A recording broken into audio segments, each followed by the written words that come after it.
उसमें कहीं ना कहीं जो भी कमी हुई है अच्छी बात नहीं है। जो लोग मतदान करना चाहते हैं और ये कमी रही है तो कहीं ना कहीं अधिकारियों की बहुत बड़ी चूक रही है। अभी प्रत्याशी आते थे तो रात को आते थे दुबक छुपक करके और लोगों से कहते थे वीडियो मत डालना मुसलमानों के साथ। कभी कांग्रेस ने यहाँ काम विकास के नाम पर कोई काम ही नहीं किया। लेकिन इस पे उल्टी बयानबाजी करना कहीं औचित्य नहीं बनता इस बात का, क्योंकि ट्रिपल इंजन सरकार है। प्रशासन की चूक है क्या है, या इसमें इनका इंतज़ाम में फेलियर है कि इतनी स्लो प्रोसेस क्यों कर रखा है ये? क्या इसके पीछे कोई चाल है क्या कि मतदान की जो प्रतिशत उसको कम किया जाए? कि भाजपा सरकार खुलेआम जो है यहाँ के अधिकारी को उन्होंने आदेश कर रखा कि इनको इतना थकाओ और इतना इनको जो है हल्का पोलिंग करो कि ये खुद ही भाग जाए घर को। तो स्वागत है आपका i7 न्यूज़ में। आज है 23 जनवरी, लोकतंत्र पर्व है। इस पर सब लोग अपना वोट करने जा रहे हैं। आपको दिखाएंगे आज पूरी रिपोर्ट में किस तरीके से लोग वोट कर रहे हैं, क्या उनको परेशानी आ रही है, किसने पहली बार वोट किया, क्या है उनका कहना, जानेंगे इस रिपोर्ट में। तो देखते रहिए हमारे साथ और चैनल को कर लीजिए फॉलो।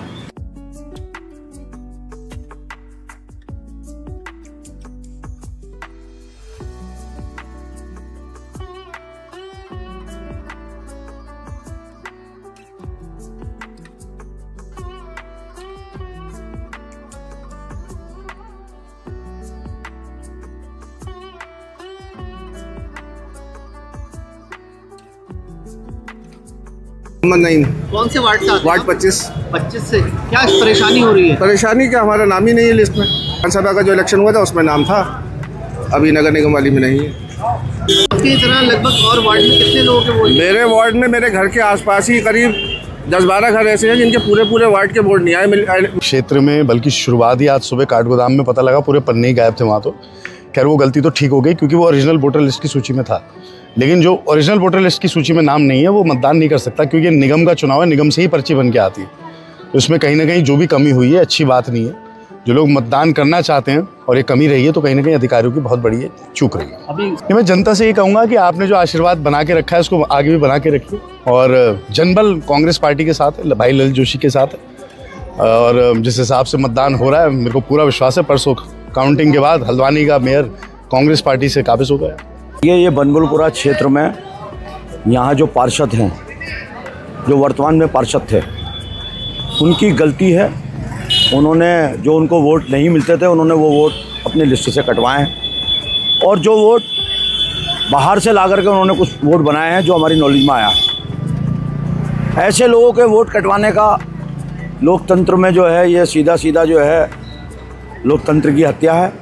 लेकिन यहाँ लोगों में उत्साह है, भारी तादाद में लोग वोट डालने आए हैं और मेरा अंदाज़ ये है कि अभी तक लगभग जो है 60% से ऊपर पोलिंग हो चुका है, 80% के आसपास पोलिंग होने जा रहा है।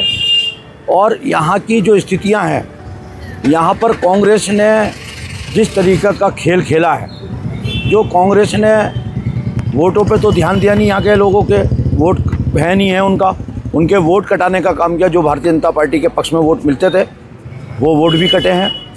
दूसरी चीज़, यहाँ पर जिस तरीके से कांग्रेस के लगातार बयान ललित जोशी के आ रहे हैं और ललित जोशी जो प्रत्याशी हैं कांग्रेस के, उन्होंने मुस्लिम समाज में जो घोल पैदा किया जातिवाद का, वो एक बड़ा मुद्दा मुझे ऐसा लगा। ये चुनाव पूरी तरीके से जातिवाद के ऊपर चला गया। उनका प्रयास था, उन्होंने समाजवादी का समर्थन लेकर के यहाँ चुनाव लड़ने का प्रयास किया। जब वो उसमें विफल होने लगे और उनको लगने लगा खतरा है, तो उन्होंने बनबुलपुरे के जो 27,000 वोट पूर्व में कांग्रेस के विधायक को मिले थे, उन्होंने उसका भी अपमान किया कि यहाँ पर जो 46 कार्यालय खुलते थे कांग्रेस के, हमेशा 46 से 47 कार्यालय, अब के एक भी कार्यालय ना खोल करके और एक कार्यालय जो कांग्रेस का पूर्व में चल लिया था, वहाँ भी कोई आदमी मुझे आज तक तो मिला नहीं है बैठा हुआ। और ना कांग्रेस ने यहाँ पर जो प्रत्याशी आते थे तो रात को आते थे दुबक छुपक करके और लोगों से कहते थे वीडियो मत डालना मुसलमानों के साथ। मेरी आपसे हाथ जोड़कर निवेदन है कि आप मुसलमानों के साथ मेरी वीडियो मत डालना। ऐसा पक्षपात, ऐसा अपमान मैंने किसी का भी नहीं देखा। अभी मैं देख रहा था एक टीवी चैनल पर हमारे मुस्लिम समाज के किसी व्यक्ति ने उन्हें सम्मान देने के लिए टोपी उड़ाई तो उन्होंने टोपी भी फेंक दी उठा करके। कितना अपमान मुस्लिम समाज हमेशा झेलता रहेगा और इन्हीं को वोट देता रहेगा। मेरा मुस्लिम समाज से ये निवेदन है कि इस पर विचार करें कि तुम्हें सम्मान नहीं दिया, तुमने फिर भी वोट अगर किस पक्ष में हमेशा कांग्रेस को दिया है, तो उस कांग्रेस ने अपमानित करने का काम किया है और कभी कांग्रेस ने यहाँ काम विकास के नाम पर कोई काम ही नहीं किया।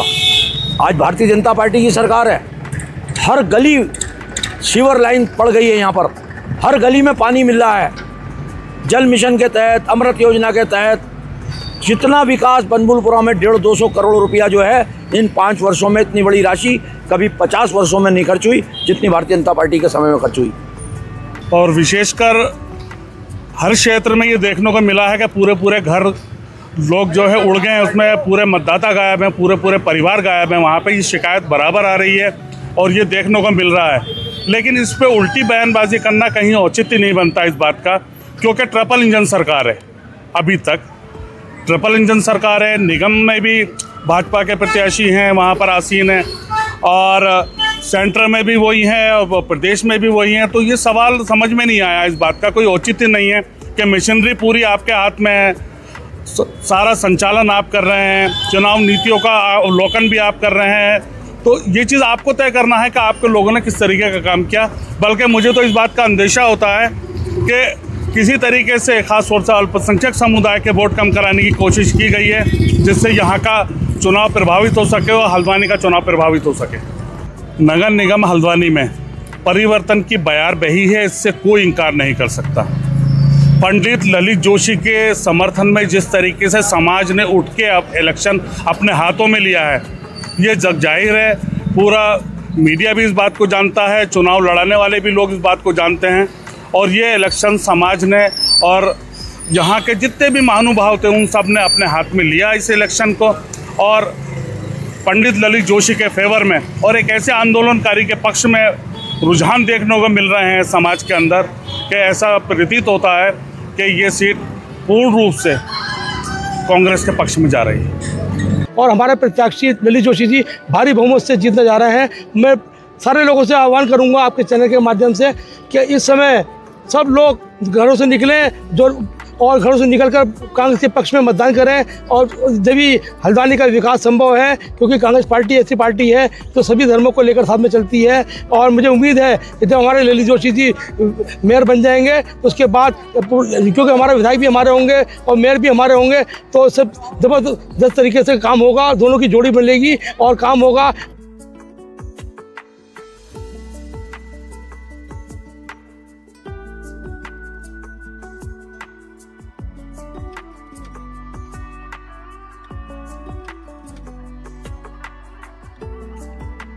आपका? मेरा नाम मोहम्मद इकराम है।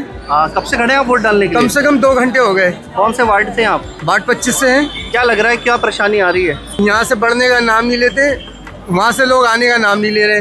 लोकतंत्र के इस महापर्व पर ऐसा मिसमैनेजमेंट होना नहीं चाहिए। आधा घंटे से ज़्यादा तो मुझे ही खड़ा होते हुए यहाँ पर मैं वेट कर रहा हूँ कि अभी तक लाइन आगे नहीं बढ़ पा रही है। तो ये बहुत बड़ी मतलब प्रशासन की चूक है क्या है, या इसमें इनका इंतज़ाम में फेलियर है कि इतनी स्लो प्रोसेस क्यों कर रखा है ये? क्या इसके पीछे कोई चाल है क्या कि मतदान की जो प्रतिशत उसको कम किया जाए? तो लोग यहाँ पर भीड़ लगा के खड़े हुए हैं, अंदर आ नहीं पा रहे। वार्ड नंबर 22 में बहुत दिक्कत आ रही है। समस्या ये है कि आधे से आधे लोगों के वोटर लिस्ट से नाम गायब हैं। लोकसभा विधानसभा की लिस्टों में नाम तो उनके हैं, लेकिन नगर निगम के उसमें नहीं है। जब ये वोटर लिस्ट बनती है तो हम लोगों को हटा दिया जाता कि आप ऐसा ना करें, कहीं पक्षपात करें।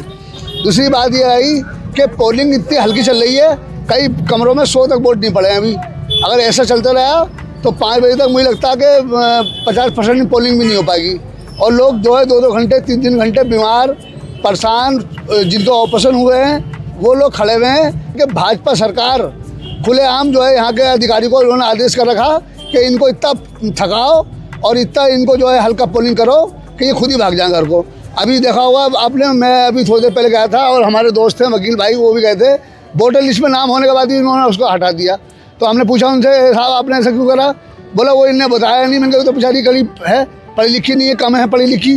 तो ऐसे लोग बहुत हैं जिनका वोटर लिस्ट में नाम भी है तो उनको हटा दे रहे हैं। वोटर लिस्ट में जिनके नाम नहीं है, ये बहुत बड़ी समस्या है और बहुत बड़ी संख्या है ये इस चीज़ की। क्या नाम है आपका? मिशा पंत। पहली बार वोट किया आपने, क्या एक्सपीरियंस रहा? अच्छा लगा, मुझे नहीं पता था वोट कैसे देते हैं, कैसे बैलेट सिस्टम होता है, मैंने पहली बार देखा। लाइन में भी लगे? हाँ, लाइन में लगी थी। अच्छा, क्या मुद्दे थे, क्या सोच कर आए थे कि मुझे किन मुद्दों पर वोट करना है, क्या सोचा था, कुछ थोड़ा बताइए इस बारे में। मुझे ज़्यादा तो नहीं पता, लेकिन मतलब उन लोगों को वोट करना चाहिए ना जो हमारे मतलब विकास में हेल्प करें और जो मतलब सच में काम करें, खाली बातें ना बनाएं। क्या नाम है आपका? मेरा नाम सिमरन सलमानी है। क्या उम्र है आपकी? मेरी अभी 20 है। पहली बार वोट किया है? जी, फर्स्ट टाइम मैंने वोट किया। अच्छा एक्सपीरियंस था। आयशा। कितनी उम्र होगी आपकी? 19। पहली बार आपने वोट डाला है? जी। कैसा एक्सपीरियंस रहा, थोड़ा बताइए। एक्सपीरियंस तो थोड़ा ठीक नहीं रहा क्योंकि वहाँ बहुत लंबी लाइन हो रही थी। और आपने किन मुद्दों पर वोट किया है? जैसे कि आजकल सड़कें टूटी भी हो रही हैं, इसे सही करवानी चाहिए सरकार को, और गैस की पाइपलाइन डलवानी चाहिए, सीवर लाइन डलवानी चाहिए। ठीक है। भाई साहब आपका? मेरा नाम अरमान खान है। आपने किन मुद्दे पर वोट किया है? देखिए, मैंने विकास के नाम पर वोट दिया है और परिवर्तन के लिए वोट दिया है, टचिंग ग्राउंड के उस पर वोट दिया है करके, जो विकास की बात करागा उसको मेरा वोट दिया है। मेरा संजू उप्रेती। आपने किस मुद्दे को वोट किया है? मैंने विकास के मुद्दे पे वोट दिया है और ये टूटी फूटी सड़कों पे दिया है, पाइपलाइन बिछ रही है, उसमें गड्ढे मड्ढे बहुत हो रहे हैं, भरपाई नहीं हो रही है, इस विशेष में वोट